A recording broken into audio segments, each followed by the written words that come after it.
Hello students, welcome back to Atul sir commerce classes. Students, आपको पता ही है हम आपके लिए क्लास 12th बिजनेस स्टडीज का एक ऐसा कोर्स लेके आए हैं जिसमें हम हर एक चैप्टर के हर एक टॉपिक को बहुत ज्यादा डिटेल में कवर कर रहे हैं। स्टूडेंट्स, इसी सीरीज में अभी हमारा 8th चैप्टर चल रहा है जिसका नाम है कंट्रोलिंग और आज उसका सेकेंड डे है। तो स्टूडेंट्स, आज जो हम टॉपिक कवर करने वाले हैं उसका नाम है इंपॉर्टेंस ऑफ कंट्रोलिंग।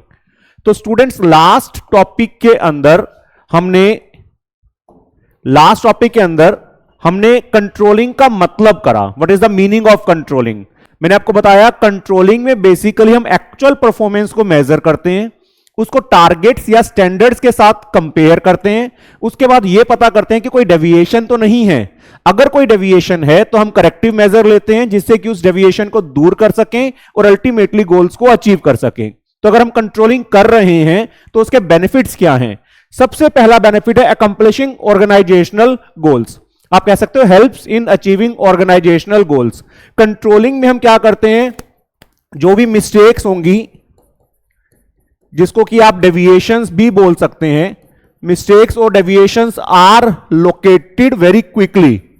हम बहुत जल्दी से मिस्टेक्स या डेविएशंस को लोकेट कर लेंगे, एक्चुअल परफॉर्मेंस को स्टैंडर्ड्स के साथ कंपेयर करेंगे और जो भी डेविएशन होगी उसको बड़ा जल्दी से पता लगा लेंगे और बड़ा जल्दी से हम क्या करेंगे, करेक्टिव एक्शन लेंगे ताकि उस डेविएशन को जल्दी से जल्दी ठीक किया जा सके, ताकि लॉन्ग टर्म में हम ऑर्गेनाइजेशन के गोल्स को अचीव कर सकें। बेसिकली हम कह सकते हैं it keeps the organisation on the right track. सही ट्रैक पे रहेंगे।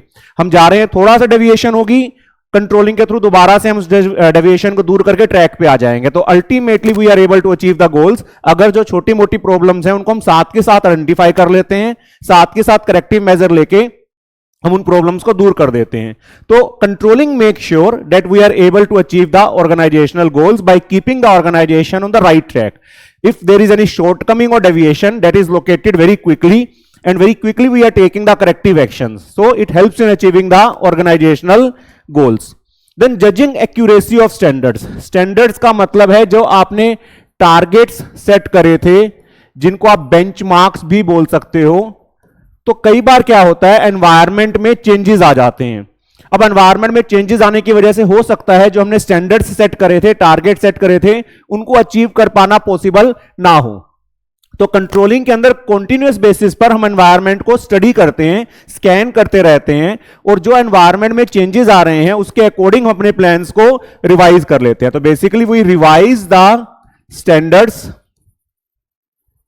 According to environmental changes. अगर एनवायरनमेंट में कोई भी चेंज आता है जिसकी वजह से लगता है कि स्टैंडर्ड्स को चेंज करने की जरूरत है, तो हम स्टैंडर्ड्स को भी टाइम टू टाइम रिवाइज करते रहते हैं ताकि अल्टीमेटली हम उन स्टैंडर्ड्स को या टारगेट्स को अचीव कर सकें।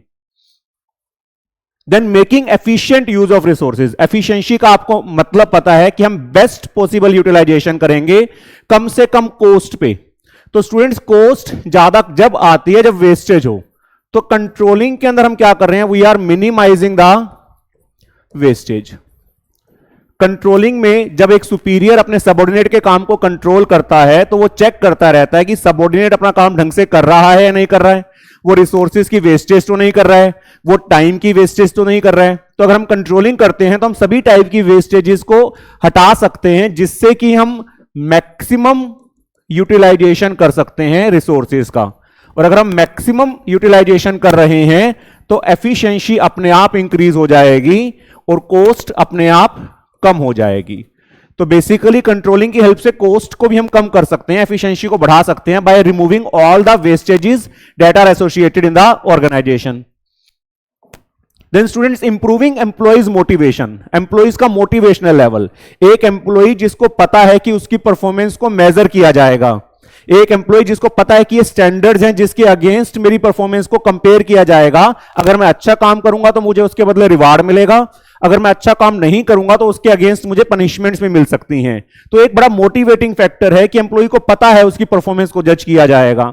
अगर एम्प्लॉय की परफॉर्मेंस को जज ना किया जाता, सभी एम्प्लॉयज एक जैसे होते, कोई जैसा भी काम कर रहा है, कोई मेजर ही नहीं कर रहा, उस केस में फिर एम्प्लॉयज मोटिवेट होकर काम नहीं करते।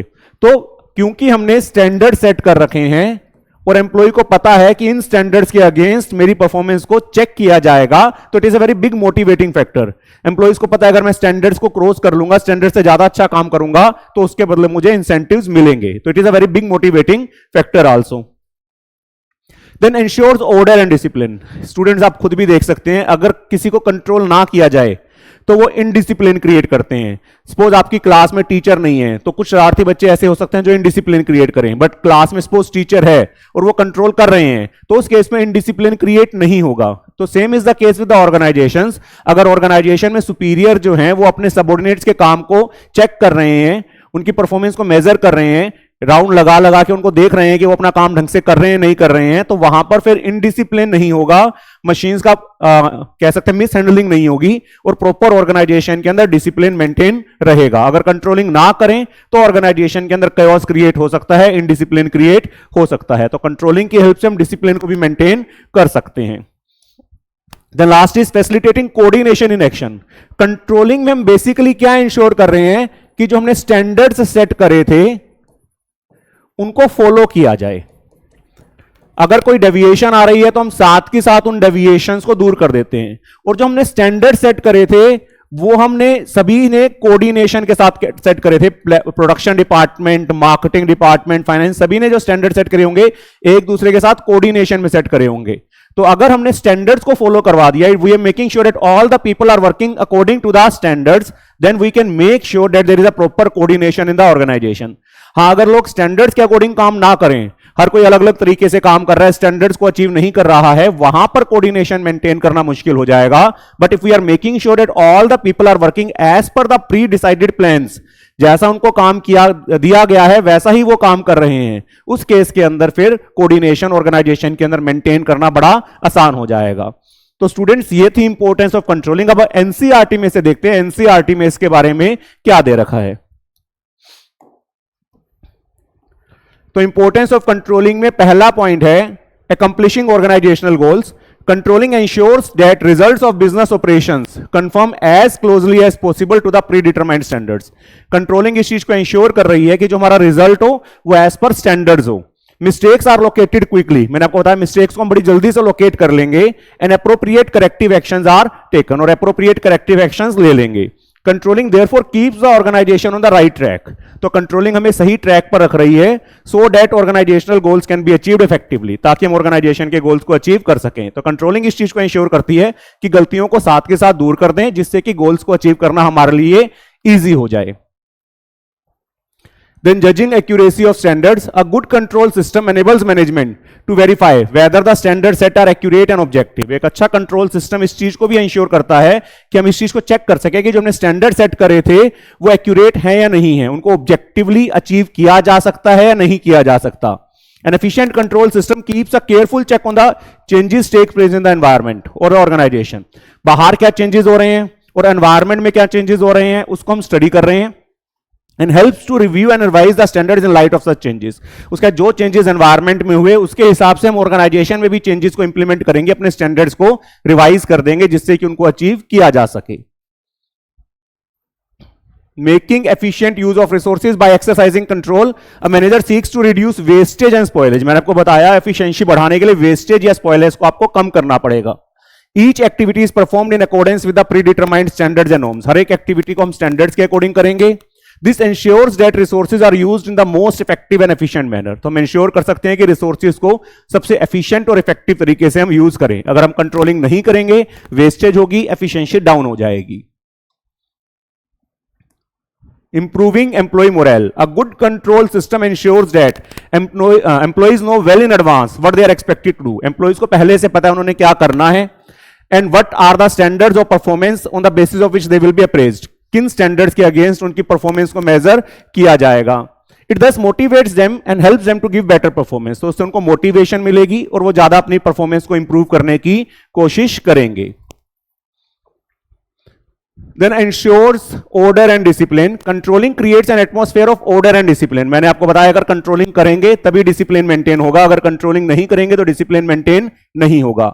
It helps to minimize dishonest behavior on the part of the employees by keeping a close check on their activities. हम उनकी एक्टिविटीज को चेक करेंगे जिससे कि किसी टाइप की डिसऑनेस्टी का, इनडिसिप्लिन का जो चांस है वो खत्म हो जाएगा।